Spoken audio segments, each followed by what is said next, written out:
Jamais je n'aurais pensé entendre ces mots de la bouche de ma propre fille. C'est bon, laisse-la se débrouiller toute seule. Voilà ce qu'elle a dit, alors que je me tenais devant la porte d'embarquement, mon billet à la main et le cœur plein d'espoir. J'avais planifié ce voyage, tout payé, uniquement pour passer du temps avec la famille que je croyais encore soucieuse de moi. Mais ils sont montés dans l'avion sans moi, riant comme si ce n'était qu'une anecdote de dernière minute. Ce qu'ils ignoraient, c'est que je n'allais pas prendre ce vol avec eux. Je suis monté dans mon propre jet, en route vers un endroit bien meilleur. Seul, mais enfin libre. L'aéroport de Nice-Côte d'Azur m'a toujours semblé être un lieu de transition. Des gens qui vont et viennent, des étreintes de bienvenue et des adieux précipités. Aujourd'hui, cependant, c'était moi qui partais. Du moins, c'est ce que je croyais. Maman, tu as les passeports? Amélie me regardait avec ce sourire crispé qu'elle a perfectionné au fil de ses 41 ans. Le même sourire qu'elle arborait lorsque Jean-Luc et moi lui refusions quelque chose pendant son adolescence. Bien sûr, ai-je répondu en tâtant la poche intérieure de mon trench coat en cachemire l'Europiana. J'ai toujours été méticuleuse avec les documents, une leçon apprise de mon père qui a perdu notre maison familiale pour ne pas avoir lu les petits caractères d'un contrat. L'aéroport bourdonnait d'activités en ce jeudi matin. Des familles traînant des valises, des cadres avec leurs ordinateurs portables, et nous, les Renault, nous embarquant pour un voyage que j'avais planifié pendant des mois. Paris. La ville où Jean-Luc m'avait demandé en mariage il y a près de 50 ans. La ville où je voulais renouer avec ma fille unique, maintenant qu'il était parti. Mamie, tu es déjà allée à la Tour Eiffel? Chloé marchait à mes côtés, ses 13 ans se manifestant dans ce mélange parfait de curiosité et de timidité. Oui, ma chérie. Ton grand-père et moi sommes montés tout en haut en 1975. Il y avait tellement de vent que mon foulard s'est envolé. J'ai souri en me remémorant ce souvenir. Ton grand-père a failli tomber en essayant de le rattraper. Et il l'a attrapé? Non, mais il m'en a acheté un nouveau, beaucoup plus beau, un Hermès, dans une petite boutique près de Saint-Germain-des-Prés. Étienne, qui marchait devant avec nos valises sur un chariot, a laissé échapper un petit rire à peine dissimulé. Des histoires du bon vieux temps, a-t-il murmuré, assez fort pour que je l'entende. Je n'ai rien dit. J'ai appris que le silence a parfois plus de dignité que la réponse. Après 40 ans à bâtir un empire immobilier sur la Côte d'Azur avec Jean-Luc, j'ai perfectionné l'art de la patience. Les propriétés, comme les gens, révèlent leur vraie nature avec le temps. Je me suis amusé à penser que le bon vieux temps dont il se moquait avait payé la montre Patek Philippe Tapa accent grave, l'œil qui brillait à son poignet. Nous sommes arrivés à la porte d'embarquement juste au moment où l'on annonçait le premier appel pour notre vol vers Paris. J'ai cherché les billets dans mon sac, mais Amélie a posé sa main sur la mienne. Ne t'inquiète pas, maman, je les ai tous. J'ai hoché la tête, reconnaissante pour ce petit geste. Peut-être que ce voyage nous rapprocherait vraiment. Peut-être qu'après la mort de Jean-Luc il y a 6 mois, nous trouverions enfin cet espace pour guérir ensemble les vieilles blessures. La salle d'embarquement était presque pleine. Je me suis assise à côté de Chloé pendant qu'Amélie et Étienne parlaient à voix basse près du comptoir. Je les observais à travers le reflet des vitres qui donnaient sur le tarmac. Leurs gestes, leurs regards furtifs dans ma direction. Quelque chose clochait. Passagers du vol Air France 6215 à destination de Paris-Charles de Gaulle, nous commençons l'embarquement par la porte A32. La voix métallique du haut-parleur a interrompu mes pensées. Chloé s'est levée d'un bond. On y va, mamie. J'ai pris ma petite valise cabine, j'ai toujours préféré voyager léger, et je me suis approché du groupe de passagers qui commençait déjà à s'aligner. Amélie et Étienne nous ont rejointes, mais il y avait quelque chose sur leur visage, une tension à peine contenue, une attente. Maman. Amélie a posé sa main sur mon bras avec cette fausse sympathie que je reconnais depuis qu'elle est adolescente. Il y a eu un petit problème avec ton billet. Un problème? Ai-je demandé, en gardant ma voix ferme. Apparemment, ils ont surbooké le vol, a-t-elle continué, jetant un bref coup d'œil à Étienne, qui a hoché la tête comme pour confirmer une histoire répétée. Et comme nous avons réservé les billets en 2 transactions séparées, ton siège a été l'un des affectés. J'ai senti un froid parcourir mon dos qui n'avait rien à voir avec la climatisation de l'aéroport. Vous êtes en train de me dire qu'il n'y a pas de place pour moi dans l'avion? Étienne s'est avancé, avec ce ton condescendant qu'il réserve aux personnes qu'il considère comme inférieures. C'est quelque chose qui arrive parfois, Isabelle. La politique des compagnies aériennes. Mais ne vous inquiétez pas, a-t-il ajouté avec un sourire qui n'a pas atteint ses yeux. Je suis sûr que vous trouverez une solution. La phrase est restée en suspens entre nous. Astérisque, vous trouverez une solution astérisque. Comme si j'étais un colis mal adressé. Un inconvénient. Un problème à résoudre par soi-même. J'ai regardé Chloé, puis Amélie, droit dans les yeux, cherchant quelque chose, n'importe quoi, qui contredirait ce qui se passait. Mais je n'ai vu que du soulagement, mal dissimulé sous une couche de fausse préoccupation. J'y vois, ai-je finalement dit. Nous pourrions attendre le prochain vol, mais nous perdrions la réservation de l'hôtel, et tu sais comme il est difficile de trouver un logement à Paris à la dernière minute, a continué Amélie avec son explication élaborée. Mais je n'écoutais déjà plus. À ce moment-là, tout s'est cristallisé pour moi. Les petites humiliations, les commentaires condescendants, les regards d'impatience quand je parlais de mes souvenirs avec Jean-Luc. Ce n'était pas seulement le désintérêt d'une fille adulte envers sa mère vieillissante. C'était quelque chose de plus calculé, de plus froid. Bien sûr, ai-je répondu avec un calme qui m'a surprise moi-même. Allez-y, profitez de Paris. Étienne a poussé un soupir de soulagement à peine dissimulé. Je savais que vous comprendriez, Isabelle. Vous êtes une femme pratique. Amélie m'a fait une étreinte rapide et superficielle. On t'appellera en arrivant, maman. Et on te ramènera quelque chose de joli des Galeries Lafayette. Chloé, cependant, est restée en retrait alors que ses parents se dirigeaient vers la file d'embarquement. J'ai vu la confusion sur son visage, la lutte intérieure. Mamie, a-t-elle commencé, mais elle s'est arrêtée, incertaine. C'est bien, ma chérie, lui ai-je assuré en lui caressant la joue. Va avec tes parents. Paris est magnifique à cette époque de l'année. Mais ce n'est pas juste, a-t-elle murmuré, et pendant un instant, j'ai vu en elle l'Amélie d'il y a de nombreuses années, avant que l'amertume ne s'installe dans son cœur. La ville est rarement, ai-je répondu avec un sourire. Mais on trouve toujours notre chemin, n'est-ce pas? Chloé a regardé vers l'endroit où ses parents attendaient, impatients. Puis, d'un mouvement rapide, elle a sorti quelque chose de sa poche et l'a glissé dans la poche de mon trench-coat. Je t'aime, mamie, a-t-elle dit, avant de courir rejoindre la file. J'y suis resté là, immobile, tandis que j'observais ma famille disparaître dans la passerelle d'embarquement. J'ai senti le poids du papier que Chloé avait glissé dans ma poche, mais je ne l'ai pas sorti tout de suite. Au lieu de cela, je me suis assise sur l'un des sièges vides de la salle d'embarquement et j'ai regardé l'avion qui devait m'emmener à Paris se préparer à partir sans moi. Ce n'est que lorsque l'avion a commencé à rouler sur la piste que je me suis permis de sortir la note de Chloé. Un petit morceau de papier soigneusement plié, avec son écriture désordonnée mais sincère. Astérisque mamie, je ne sais pas ce qui se passe mais je t'aime. Je ne suis pas d'accord avec maman et papa. Tu vas me manquer à Paris. Ta petite fille, Chloé, astérisque une larme a menacé de s'échapper, mais je l'ai contenue. Je ne verserai pas de larmes ici, dans ce lieu public où la trahison venait de se produire si ouvertement. Au lieu de cela, j'ai rangé la note dans ma poche, à côté de mon passeport et de la carte que très peu de gens savaient que je possédais. Je me suis levé avec la même dignité silencieuse que j'avais cultivée pendant des décennies. J'ai pris ma valise et j'ai commencé à marcher. Non pas vers le parking, comme Amélie s'y attendait sans doute, mais vers le terminal d'aviation d'affaires situé à l'autre bout de l'aéroport. En marchant, je sentis un changement s'opérer en moi.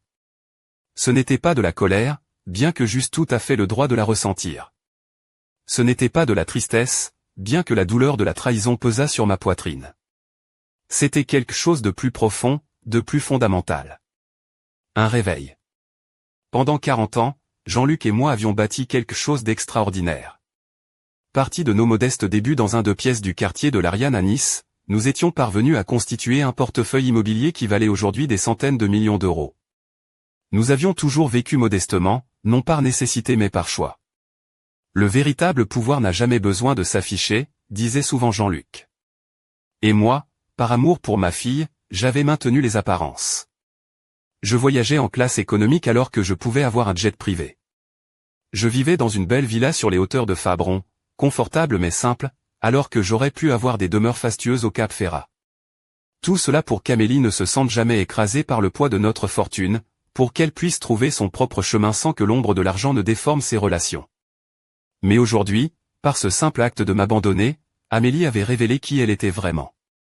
Et moi, à 69 ans, je comprenais enfin qui je devais être. J'arrivais au terminal d'aviation d'affaires. Le contraste avec le hall principal était saisissant. Ici, pas de cohue ni de cris d'enfants. Du silence, des moquettes épaisses et l'odeur discrète du cuir et du café fraîchement moulu. Je présentai ma carte d'identité au personnel de sécurité. « Bonjour, Madame Renaud », me salua l'agent avec un respect déférent. « Nous ne vous attendions pas aujourd'hui. » « Un changement de programme de dernière minute », répondis-je calmement. « Le capitaine Dubois est-il disponible ? » Le capitaine fait les vérifications avant le vol. Je l'appelle tout de suite. Tandis que j'attendais dans le salon VIP confortable, je regardais à travers les baies vitrées vers la piste principale où le vol commercial pour Paris avait déjà décollé. Amélie, Étienne et Chloé devaient être en train de s'installer dans leur siège, trinquant peut-être au succès de leur manœuvre pour se débarrasser de moi. Ils ignoraient que je n'avais jamais eu l'intention de prendre ce vol avec eux. Ils ignoraient que pendant qu'ils profiteraient de la suite au Georges V que j'avais réservé, je serais dans mon pied-à-terre parisien, en réunion avec mon avocate. Ils ignoraient que le voyage qu'ils croyaient avoir gâché pour moi n'était en réalité que le premier acte d'une pièce beaucoup plus longue. Isabelle. La voix de Luc me tira de mes pensées. Quelle surprise de vous voir. Je vous croyais en route pour Paris avec votre famille. Luc Dubois, 42 ans, ancien pilote de chasse de l'armée de l'air, reconverti dans l'aviation privée. Il avait été engagé par Jean-Luc il y a plus de 10 ans. Il était l'un des rares à connaître la véritable étendue de nos biens. Il était grand, avec une carrure rassurante que son uniforme bleu marine impeccable ne faisait que souligner. Ses cheveux poivre et sel étaient coupés courts, et ses yeux bleus, vifs et intelligents, me regardaient avec une inquiétude sincère. « Il y a eu un changement de programme, Luc », répondis-je sans entrer dans les détails. « J'ai besoin d'aller à Paris. Aujourd'hui. Est-ce possible ?» Luc ne posa pas de questions. Une autre qualité que Jean-Luc et moi avions toujours appréciée chez lui. Bien sûr. Le Falcon est prêt. Nous pouvons décoller dès que vous le souhaitez. Des bagages supplémentaires ? Juste cette valise, dis-je en désignant ma petite valise cabine. Vous voyagez léger, comme toujours. Il sourit, et pour la première fois depuis l'incident à la porte d'embarquement, je sentis que quelque chose dans mon monde était encore solide et fiable. Pendant que je remplissais les formalités pour le vol privé, je sortis mon téléphone et composai un numéro que j'utilisais rarement. Cabinet Blanchard, j'écoute. La voix précise et sans fioriture de mon avocate, maître Véronique Blanchard, résonna. Véronique, c'est Isabelle Renaud. J'ai besoin de vous voir demain à Paris. C'est au sujet de la fiducie et de mon testament. Je veux faire quelques changements. Il y eut une brève pause à l'autre bout de la ligne. Bien sûr, Madame Renaud. Quelle heure vous arrangerait ? À la première heure. Il y a beaucoup à faire et peu de temps. Je vous attendrai à mon cabinet à 9 heures précises. Je raccrochai et rangeai le téléphone. À travers les fenêtres du terminal, je pouvais voir notre jet, un Dassault Falcon 8X, discrètement marqué du logo de Renault Holding et non de notre nom de famille en cours de préparation pour le décollage. Le soleil de la Côte d'Azur brillait sur les ailes de l'avion, créant des éclats qui me rappelèrent les projecteurs d'une pièce de théâtre. Jean-Luc disait toujours que l'immobilier, c'était comme le théâtre. Tout est une question de timing, de lieu et de présentation. C'était maintenant à mon tour d'écrire l'acte final. Non pas avec des cris ou des accusations, mais avec la même discrétion et la même précision qui avait caractérisé toute ma vie professionnelle. En montant à bord du jet, je sentis la note de Chloé dans ma poche. Un rappel que même dans la trahison, il y avait de la place pour l'espoir. Ma petite fille, au moins, avait un cœur qui n'avait pas encore été corrompu par la cupidité et le ressentiment. Une fois dans mon fauteuil en cuir crème, aussi doux qu'une caresse, Luc s'approcha pour confirmer notre destination. Direction Paris, alors, dit-il, plus comme une affirmation que comme une question. Oui, Luc. Paris. Mes yeux étaient secs, mon silence plus tranchant que n'importe quelle insulte. Le jet commença à rouler sur la piste, m'emmenant non pas vers la ville de l'amour, mais vers le lieu où ma justice silencieuse commencerait à prendre forme. Le rugissement des moteurs se transforma progressivement en un bourdonnement constant alors que nous atteignions notre altitude de croisière. À travers le hublot, la Côte d'Azur s'était transformée en une mosaïque de bleu et de terre cuite qui s'estompait sous un manteau de nuages. Mon reflet dans la vitre me renvoya le regard d'une femme de 69 ans, les cheveux argentés relevés en un chignon impeccable, vêtue d'un pantalon de flanelle gris et d'un chemisier en soie blanc. Rien dans mon apparence ne suggérait que j'étais la copropriétaire d'un des plus grands empires immobiliers de la côte. C'est ainsi que nous l'avions voulu, Jean-Luc et moi. L'invisibilité stratégique, voilà comment il appelait sa. Luc apparut à la porte du cockpit, le pilote automatique déjà enclenché. Nous arriverons à Paris-le-Bourget dans environ 1h30, Isabelle. Avez-vous besoin de quelque chose en attendant? Une coupe de champagne, peut-être? Nous avons le Dom Pérignon que vous appréciez. J'acceptai d'un hochement de tête. Il me servit avec une efficacité silencieuse, la mousse pétillant délicatement dans la flûte en cristal. La première gorgée fut comme une libération. Froide, vive, elle semblait laver les dernières scories de l'humiliation subie. Amélie m'a laissé à l'aéroport, dis-je sans préambule. Ce n'était pas mon genre d'enjoliver la vérité. Elle et Étienne m'ont dit que mon vol était surbooké. Luc plissa les yeux, ce geste subtil qu'il faisait quand quelque chose le dégoûtait profondément. Je suis sincèrement désolé, Isabelle. Ne le soyez pas. Ça a été révélateur. Je sortis la note de Chloé de ma poche et la lissai soigneusement sur la table en acajou qui nous séparait. Luc n'essaya pas de la lire, respectant ma vie privée comme toujours. Ma petite fille est la seule à avoir montré un véritable regret, continuai-je. Et cela me dit tout ce que j'ai besoin de savoir sur la voie à suivre. Je vais tout restructurer, Luc. La fiducie, les propriétés, la fondation. Jean-Luc et moi avions toujours prévu de laisser Amélie à l'abri du besoin, mais je vois maintenant que ce serait une erreur. L'argent ne ferait qu'alimenter le pire en elle. Et la petite Chloé? Une question pertinente. Luc avait toujours eu le don d'aller au cœur du sujet. Chloé aura sa propre fiducie. Une que ni Amélie ni Étienne ne pourront toucher. Mais elle aura besoin de temps pour grandir, loin de l'influence de ses parents. Je sortis ma tablette de mon sac et ouvris un fichier. La liste détaillée de tous nos biens. Des immeubles de Nice à Cannes, des villas à Saint-Tropez, des participations dans des dizaines d'entreprises, des comptes dans des banques suisses et monégasques, des œuvres d'art.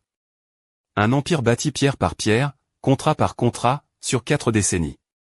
J'aurai besoin de votre aide dans les prochains jours, Luc. Il y a des documents à livrer, des gens à voir. Vous savez que vous pouvez compter sur moi, Isabelle. Ses yeux d'un bleu profond et serein reflétaient la même loyauté qu'il avait montrée à Jean-Luc. Je me suis demandé brièvement si mon défunt mari aurait approuvé ce que j'étais sur le point de faire. Mais au fond de moi, je connaissais déjà la réponse. Jean-Luc a toujours valorisé l'intégrité par-dessus tout. Et ce qu'Amélie avait fait n'avait rien d'intègre. Merci, Luc. Pour l'instant, j'ai juste besoin d'un peu de temps pour réfléchir. Il hocha la tête, comprenant le signal, et retourna dans le cockpit. Je restai seul avec mes pensées et le doux ronronnement des moteurs pour seule compagnie. Je fermai les yeux, laissant le ronronnement des moteurs m'envelopper. Les souvenirs affluèrent, non pas comme une douce nostalgie, mais comme les pièces d'un puzzle que je n'avais jamais assemblé correctement. Jean-Luc et moi nous étions rencontrés alors que j'avais à peine 20 ans. J'étais assistante dans une petite agence immobilière de la rue de France, à Nice, et il était un jeune architecte aux rêves immenses et à l'éthique de travail implacable. Nous nous sommes mariés 6 mois plus tard, contre l'avis de sa famille qui espérait une alliance plus avantageuse. Notre premier investissement fut un petit immeuble de rapport dans le quartier de l'Ariane, acheté avec nos économies combinées et un prêt qui faillit nous coûter notre mariage à cause du stress. Nous l'avons rénové nous-mêmes, peignant les murs les week-ends, réparant les plomberies, apprenant tout sur les permis de construire et les réglementations d'urbanisme. Quand Amélie est née 5 ans plus tard, nous possédions déjà 3 biens. À ses 10 ans, notre portefeuille était passé à plus de 20. À ses 15 ans, Jean-Luc a quitté son poste d'architecte pour se consacrer entièrement à notre entreprise. Et à ses 20 ans, quand Amélie est partie à l'université, nous étions millionnaires, plusieurs fois mais nous n'avons jamais changé notre style de vie. Nous vivions dans notre villa sur les hauteurs de Fabron, confortable mais sans ostentation. Nous conduisions des voitures de bonne qualité, mais pas à pas accent grave l'œil. Tout cela pour une raison qui me semblait maintenant naïvement idéaliste, nous voulions qu'Amélie grandisse en valorisant le travail acharné et l'humilité. Peut-être que ce fut notre erreur. Peut-être aurions-nous dû lui montrer la véritable ampleur de notre succès. Ou peut-être, comme Jean-Luc l'avait suggéré une fois, certaines personnes naissent simplement avec un vide qu'aucune quantité d'amour ou d'argent ne peut combler. L'avion a traversé une zone de turbulence, me sortant de mes réflexions. Je me suis agrippé aux accoudoirs par instinct, bien que le mouvement fût léger. La vie aussi avait ses turbulences, des moments qui vous secouaient et vous obligeaient à vous accrocher à ce que vous aviez de plus proche. Pour moi, après la mort de Jean-Luc, ce soutien avait été l'espoir de renouer avec Amélie.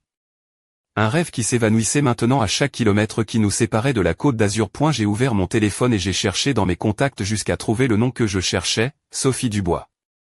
La directrice de Toit d'Avenir, une association à but non lucratif dédiée à fournir des logements abordables aux jeunes familles et aux étudiants sur la Côte d'Azur, une cause que Jean-Luc et moi avions soutenue anonymement pendant des années. Sophie avait grandi en foyer d'accueil. Elle savait ce que c'était que de se battre, de tomber et de se relever. Au cours des 2 dernières années, nous avions développé une relation de mentorat qui me rappelait ce que j'avais toujours désiré avoir avec Amélie. Sophie avait 30 ans, une vision, une passion et une intégrité à toute épreuve. Je ne lui ai pas envoyé de message. Cela viendrait plus tard. Mais à ce moment-là, alors que nous survolions le cœur de la France, ma décision était prise. L'héritage de Jean-Luc et le mien ne serait pas gaspillé par quelqu'un qui le considérait comme un droit. Il irait à quelqu'un qui ne s'y attendait pas, qui ne l'avait jamais demandé, mais qui honorerait chaque centime. Nous commençons notre descente vers Paris-le-Bourget, Isabelle, annonça Luc par l'interphone. Heure d'arrivée estimée dans 20 minutes. Je bouclai ma ceinture et observai le paysage urbain de Paris émerger progressivement à travers les nuages. Les toits d'ardoise, la Seine serpentant comme un ruban d'argent, et au loin, la silhouette familière de la Tour Eiffel. C'était une ville que Jean-Luc adorait malgré sa loyauté envers Nice. Paris t'oblige à être honnête, disait-il. Il n'y a pas de place pour se cacher dans une ville qui ne dort jamais. Nous avons atterri en douceur sur le tarmac du Bourget, où une berline noire nous attendait déjà. Luc a supervisé le déchargement de mon modeste bagage pendant que je vérifiais mes messages. Rien d'Amélie. Ils devaient encore être en vol, profitant du champagne qu'ils auraient sans doute commandé pour célébrer leur petite victoire. La voiture est prête, Isabelle, m'informa Luc. Voulez-vous que je vous accompagne? Merci, Luc. Un peu de compagnie me fera du bien. Le trajet jusqu'au cœur de Paris s'est déroulé principalement en silence. Les lumières de la ville commençaient à s'allumer alors que le crépuscule tombait, créant cette lueur dorée et bleutée si caractéristique de Paris à la tombée de la nuit. Notre pied-à-terre sur la place des Vosges était un autre de nos secrets. Acheté par le biais d'une société anonyme il y a 15 ans, même Amélie ne connaissait pas son existence. C'était notre refuge lorsque nous avions besoin de nous échapper, notre petite oasis au milieu du chaos urbain. En entrant, les souvenirs m'ont frappé avec une intensité à laquelle je ne m'attendais pas. L'odeur familière de la cire d'abeille et des vieux livres. Jean-Luc au piano Pleyel dans le coin du salon, jouant maladroitement les quelques mélodies qu'il connaissait. Jean-Luc près de la haute fenêtre, lisant à la lumière du matin. Jean-Luc, endormi dans le grand fauteuil en velours rouge, un livre posé sur sa poitrine. « Tout va bien ?» demanda Luc, remarquant mon hésitation momentanée. « Oui » répondis-je en reprenant contenance. « Juste des souvenirs. Ce sont les bons qui font le plus mal, parfois. » J'y ai déposé ma valise dans la chambre principale et retourné au salon où Luc attendait respectueusement près de la porte. « Je vous verrai demain, alors, dit-il. Je serai disponible pour vous conduire à votre rendez-vous avec Maître Blanchard. Merci, Luc. Pour tout. Quand il fut parti, l'appartement fut plongé dans un silence presque révérencieux. J'allumai quelques lampes mais gardai l'éclairage tamisé. Ce n'était pas le moment pour une clarté aveuglante. Je me servis un petit verre d'Armagnac, le favori de Jean-Luc, et sortis sur le petit balcon en fer forgé. La place des Vosges s'étendait devant moi, un carré parfait d'élégance et d'histoire. Les arcades illuminées, les briques rouges et les toits d'ardoise. Un univers de vies entrelacées, sans le savoir. Quelque part dans ce vaste panorama se trouvait le cabinet de Véronique Blanchard, où, demain, je commencerai à démanteler ce qu'Amélie tenait pour acquis. La pensée ne m'apporta pas la satisfaction qu'elle aurait peut-être dû.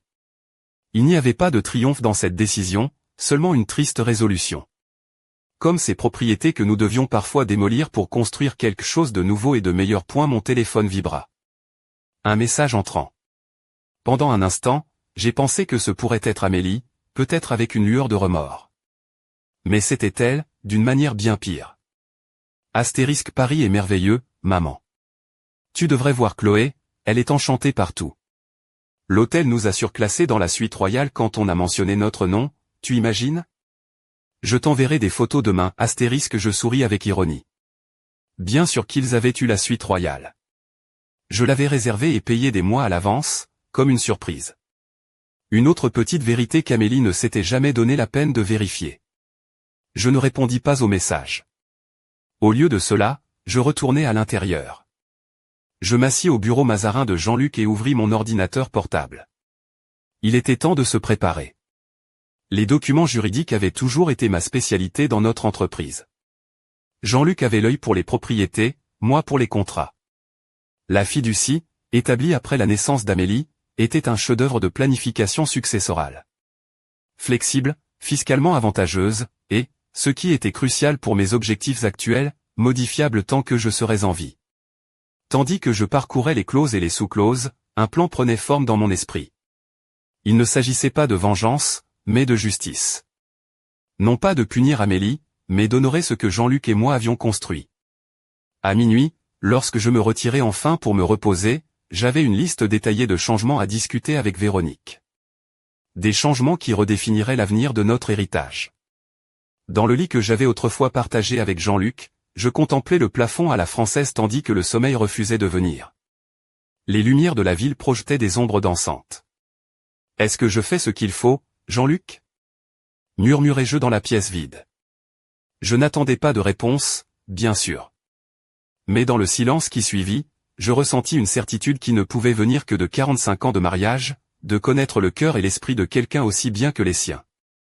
Jean-Luc aurait compris. Plus que ça, il aurait été d'accord. Notre argent avait toujours été un outil pour nous, jamais une fin en soi. Un outil pour construire, pour améliorer, pour élever. Et entre les mains d'Amélie et d'Étienne, il deviendrait tout le contraire. Avec cette certitude, je trouvai enfin le sommeil, un repos sans rêve qui me prépara pour le jour à venir. À 7 heures le lendemain matin, j'étais déjà réveillé, habillé et je relisais mes notes une dernière fois. Le café fumait dans une tasse en porcelaine de Sèvres à côté des documents éparpillés sur la table de la salle à manger. Le soleil matinal de Paris filtrait à travers les grandes fenêtres, projetant de longues ombres sur le parquet ancien. Je m'étais habillé pour une bataille, non pas une bataille de cris et de fureur, mais une bataille de silence et de signature. J'avais choisi un tailleur pantalon bleu marine, une coupe impeccable signée Yves Saint Laurent, qui avait appartenu à une autre époque mais dont la puissance était intemporelle. Sous la veste, un chemisier en soie crème de Charvet. À mes pieds, des escarpins Roger Vivier à petits talons carrés, confortables et élégants. Pour seul bijou, la montre Tank de Cartier que Jean-Luc m'avait offerte pour notre 20e anniversaire. Mon armure était prête point la sonnette retentit ponctuellement à 8h30, annonçant l'arrivée de Luc. « Bonjour, Isabelle » salua-t-il lorsque je lui ouvris la porte. Il portait un costume civil aujourd'hui, un gris anthracite bien coupé qui lui donnait une allure plus sobre, mais tout aussi impressionnante. « Avez-vous bien dormi ?»« Assez » répondis-je en prenant mon manteau et mon porte-documents. « Nous avons beaucoup à faire aujourd'hui. » Dans la voiture, je regardais Paris s'éveiller. Les cafés qui sortaient leur table sur les trottoirs, les livreurs à vélo qui se faufilaient dans la circulation, les Parisiens pressés, leurs visages fermés, en route vers leur journée de travail. Un écosystème en mouvement constant qui contrastait avec le calme de mes pensées. Le cabinet de maître Véronique Blanchard était situé sur l'avenue Matignon, dans un élégant immeuble haussmannien. Contrairement à de nombreux avocats de son calibre, Véronique préférait l'efficacité à l'ostentation.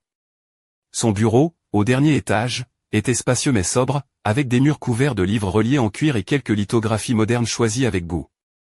La seule extravagance était la vue imprenable sur la verrière du Grand Palais. Madame Renaud. Elle me salua en se levant de son bureau lorsque j'entrai. Un plaisir de vous revoir, bien que je regrette les circonstances. Luc était resté dans l'antichambre, me donnant l'intimité dont j'avais besoin pour cette conversation. Maître Blanchard, dis-je en lui serrant la main. Sa poignée était ferme, sèche, comme le reste de sa personne. Véronique était une femme de mon âge, d'une beauté sévère et anguleuse. Ses cheveux noirs étaient tirés en un chignon strict qui dégageait un visage aux pommettes hautes et au regard perçant derrière des lunettes à la monture d'écaille. Elle portait une robe noire simple mais d'une coupe parfaite, qui soulignait une silhouette restée svelte. Sa seule coquetterie était un rouge à lèvres carmin qui tranchait sur la pâleur de son teint. Elle était la quintessence de l'autorité intellectuelle, une femme dont la puissance tranquille était presque plus intimidante que n'importe quelle démonstration de force. Je vous remercie de m'avoir reçu dans un délai si court. Pour des clients comme vous et monsieur Renaud, j'ai toujours du temps, répondit-elle en m'indiquant de m'asseoir. J'ai lu votre courriel. Êtes-vous certaine de vouloir procéder à ces changements? J'acquiesçai en sortant mes propres notes. Absolument certaine. Je veux qu'Amélie soit retirée en tant que bénéficiaire principale de la fiducie Renault. À sa place, je veux créer une nouvelle fondation caritative au nom de Jean-Luc et de moi-même, la Fondation Renault pour l'avenir, dont la mission sera de financer des projets comme Toi d'avenir. Je souhaite que Sophie Dubois en soit nommée directrice. Véronique prenait des notes avec un stylo plume main blank, son visage impénétrable. Elle ne montrait aucune surprise. Les bons avocats en montrent rarement. Ils se contentent de poser des questions précises et de suggérer des modifications pour s'assurer que les intentions de leurs clients sont juridiquement blindées. J'y continuer à exposer mes souhaits. En plus de la fondation, je voulais qu'une fiducie personnelle soit établie au nom de Sophie Dubois, avec une dotation initiale d'1 million d'euros et des provisions pour un financement continu. Ce n'est pas un caprice, ni de la charité, précisai-je. C'est une reconnaissance du mérite. Un acte de foi en sa capacité à poursuivre le travail que Jean-Luc et moi avons commencé. Et concernant votre petite fille, Chloé, demanda-t-elle lorsque nous arrivâmes à ce point. Je veux une fiducie d'éducation distincte pour elle, inaccessible à Amélie ou à Étienne. Et je veux qu'une lettre lui soit remise lorsqu'elle aura 18 ans, lui expliquant mes raisons. De plus, à ses 25 ans, je veux qu'elle reçoive la pleine propriété de cet appartement de la place des Vosges. Une disposition pour Amélie? J'ai considéré la question. Malgré tout, Amélie restait ma fille. La petite fille qui avait un jour tenu ma main sur la plage, l'adolescente qui avait pleuré sur mon épaule après son premier chagrin d'amour. Une rente mensuelle. Modeste. Assez pour vivre confortablement si elle gère bien son argent, mais pas assez pour qu'elle puisse le gaspiller. Véronique hocha la tête, prenant plus de notes. Et la villa de Fabron? Vendez-la. Faites donc des bénéfices à la Fondation Renault pour l'avenir. Nous avons passé les 3 heures suivantes à peaufiner les détails, à revoir les clauses, à combler les éventuelles failles juridiques. À la fin, nous avions un plan complet. Un plan qui garantirait que notre héritage se poursuivrait de la manière que Jean-Luc et moi avions toujours souhaité, en aidant ceux qui en avaient vraiment besoin et le méritaient. J'aurais besoin d'une confidentialité absolue dans cette affaire, Véronique, dis-je en signant les documents préliminaires. Je ne veux pas de confrontation. Juste de la précision. Bien sûr, Madame Renault. Tout sera traité avec la plus grande discrétion. Quand je sortis du bureau, Luc m'attendait patiemment. Tout va bien, demanda-t-il alors que nous marchions vers l'ascenseur. Tout est en ordre, répondis-je. Maintenant, il y a une dernière chose que je dois faire. Laquelle? Je sortis de mon sac la note froissée de Chloé, ce petit geste d'amour qui avait éclairé un moment de ténèbres. J'ai besoin d'écrire une lettre à ma petite fille. Le retour à l'appartement de la place des Vosges se fit dans un silence contemplatif. À travers les vitres de la berline, Paris vibrait de son énergie caractéristique, des cadres pressés avec leurs mallettes, des touristes émerveillés devant les façades haussmanniennes, des vendeurs de marrons chauds à chaque coin de rue. Un écosystème en mouvement constant qui contrastait avec l'immobilité de mes pensées. Luc conduisait avec sa précision habituelle, naviguant dans le trafic de la mi-journée avec une patience que j'admirais. Je serrai la note de Chloé dans la poche de mon manteau, sentant les plis du papier sous mes doigts comme un rappel tangible que tout n'était pas perdu. Voulez-vous que nous retournions à Nice aujourd'hui? Demanda Luc alors que nous attendions à un feu rouge sur le quai des Tuileries. Non, répondis-je en regardant par la fenêtre vers le Louvre. J'ai besoin d'un jour de pluie ici. Il y a des lettres à écrire, des décisions à finaliser. Luc hocha la tête, comprenant, comme toujours. En arrivant sur la place des Vosges, je me dirigeai directement vers le bureau de la bibliothèque. C'était un magnifique bureau mazarin que Jean-Luc avait déniché chez un antiquaire du carré Rive Gauche pour notre 30e anniversaire. Pour que tu écrives la prochaine étape de notre histoire, avait-il dit. Jamais je n'aurais imaginé que cette étape inclurait la dissolution des liens avec notre unique fille. J'y sortis du papier à lettres vergées et un stylo plume à encre noire. À l'ère du numérique, Jean-Luc et moi avions toujours valorisé l'intimité et la permanence des mots écrits à la main.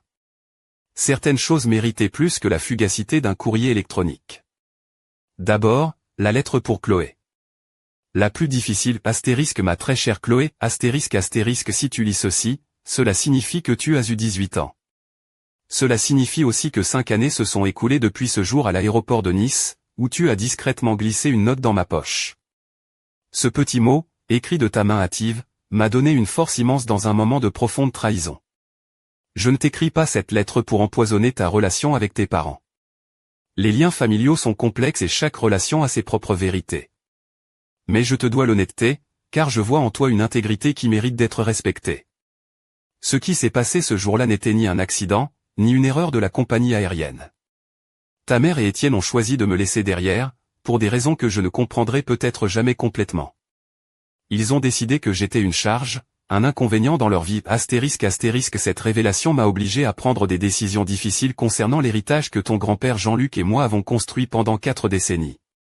Un héritage qui a toujours été destiné à faire le bien, à construire plus que de simples bâtiments. C'est pourquoi j'ai établi une fiducie d'éducation pour toi. Elle est conçue pour te donner la liberté. La liberté d'étudier ce que tu désires, de voyager, de grandir sans les contraintes que la nécessité financière impose parfois. Cet argent est à toi, protégé de toute ingérence. Utilise-le sagement. Non pas pour acquérir des choses, mais pour construire la vie que tu souhaites. Tu recevras également, lorsque tu auras 25 ans, la clé de cet appartement sur la place des Vosges. Il a été mon refuge, mon espace de clarté. J'espère qu'il le sera aussi pour toi. Je ne te demande pas de prendre parti dans l'éloignement entre ta mère et moi. Je te demande seulement de vivre avec authenticité, de valoriser l'honnêteté par-dessus la commodité, et de te souvenir que le véritable héritage ne se mesure pas en propriété ou en compte en banque, mais dans l'intégrité de nos choix. Ton grand-père disait que la vie est comme un de ces immeubles, la beauté réside dans la structure invisible, dans les fondations que personne ne voit mais qui soutiennent tout le reste. Construis des fondations solides, ma chère petite fille, avec un amour infini, ta grand-mère, Isabelle, je relus la lettre plusieurs fois, pesant chaque mot. Je ne voulais pas qu'elle sonne amère ou vengeresse. Juste la vérité, offerte avec amour. Je la pliai soigneusement et la plaçai dans une enveloppe que je scellai et étiquetai avec des instructions précises pour Maître Blanchard, à remettre en main propre à Mademoiselle Chloé Renaud le jour de son 18e anniversaire. Et la deuxième lettre était pour Sophie Dubois. Celle-ci exigeait un ton différent. Professionnel mais chaleureux. Explicatif mais pas condescendant. Sophie n'était pas de la famille par le sang, mais à bien des égards, elle était l'âme sœur que je n'avais jamais trouvée en Amélie. Chère Sophie Dubois, lorsque vous recevrez cette lettre, des changements significatifs seront intervenus dans la structure de la fiducie Renaud. Des changements qui vous affecteront directement. Jean-Luc et moi avons toujours admiré votre vision, votre intégrité et votre dévouement inébranlable à la mission de fournir des logements dignes à ceux qui en ont le plus besoin. Au cours des 2 dernières années, j'ai eu le privilège d'observer de près comment vous transformez des idées en foyers, le désespoir en espoir. C'est pourquoi j'ai pris la décision de créer la Fondation Renaud pour l'avenir et de vous en nommer directrice principale, avec un contrôle substantiel sur ses ressources et sa direction stratégique. De plus, une fiducie personnelle a été établie à votre nom, avec une dotation initiale d'1 million d'euros. Cette décision n'est ni un caprice, ni de la charité. C'est une reconnaissance du mérite. Un acte de foi en votre capacité à poursuivre le travail que Jean-Luc et moi avons commencé. Vous voyez le monde comme nous le voyons, non pas comme un lieu à exploiter, mais comme un lieu à améliorer. Mon avocate, Maître Véronique Blanchard, vous contactera pour vous expliquer les détails juridiques et financiers. Je vous demande seulement une chose en retour, continuez à être qui vous êtes. L'intégrité est le seul actif qui, une fois perdu, aucune fortune ne peut récupérer. Avec ma sincère appréciation et ma confiance. Isabelle Renaud. Je signai la lettre et la glissai dans une autre enveloppe. Celle-ci serait remise par Luc en personne. Je voulais qu'il me décrive la réaction de Sophie. J'avais besoin de savoir que ma foi n'était pas mal placée. Et elle restait une 3e lettre. La plus difficile de toutes. La lettre pour Amélie. Je la commençai plusieurs fois, déchirant chaque tentative. Que dit-on à une fille qui vous a trahi? Comment expliquer une exhérédation sans que cela sonne comme une vengeance? Finalement, après ma 5e tentative, je compris que certaines vérités n'ont pas besoin d'être dites. Certaines leçons doivent être apprises par les conséquences, non par les explications. Amélie recevrait la notification légale de Maître Blanchard. Froide et précise. Cela suffirait. Le soleil commençait à se coucher lorsque j'eus terminé. Je commandai un repas simple chez un traiteur du quartier et me servis un verre de vin en attendant. Depuis le balcon, j'observais les lumières de la ville s'allumer une à une, comme des étoiles urbaines naissant dans le crépuscule. Mon téléphone vibra. Un message d'Amélie, * Paris est fabuleux, maman. Chloé est aux anges. L'hôtel nous a surclassés dans la suite royale quand ils ont su qui nous étions. Le nom Renault ouvre encore des portes, on dirait. Qui l'eût cru? J'espère que tu n'es pas trop déçu pour le vol. Parfois, les choses arrivent pour une raison. On t'enverra des photos demain, * je ne répondis pas. Au lieu de cela, j'appelai Luc.